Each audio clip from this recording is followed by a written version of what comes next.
boyunca bu yılda geçişler sağ kolda dizip etsek de var o yıllar şeyinde oldu ya biz şirayetler bir batırda tanışma gerek yok şirayetlerinde biz arada işime karar gerek maksimal biz arada adam bulduğunda doğru gerek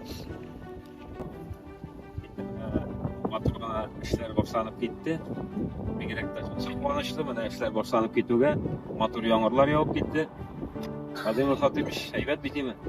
Yaparlar matırgana elektrik olayında Allah'a şükür bu bir kere yağmur indi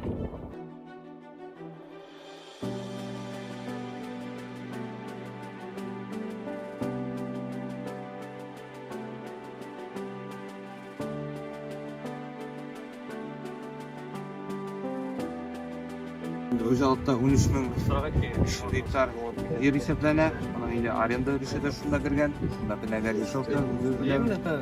Bunun içinde yana 930 hektarda bor.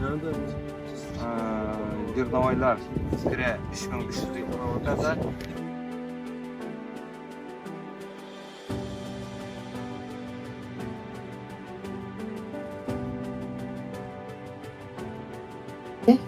Uzgan yıl bu vakitte 1 kilogram sütünün beyesi 47 so'm 18 tiyin edi.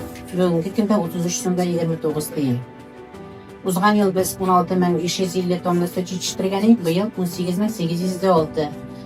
Şoğuşturup qarasak bizning sütning ko'lami uzgan yil deya qaraganda 2256 tonnaga daşa ortaqroq tasavvurgan bo'lsa.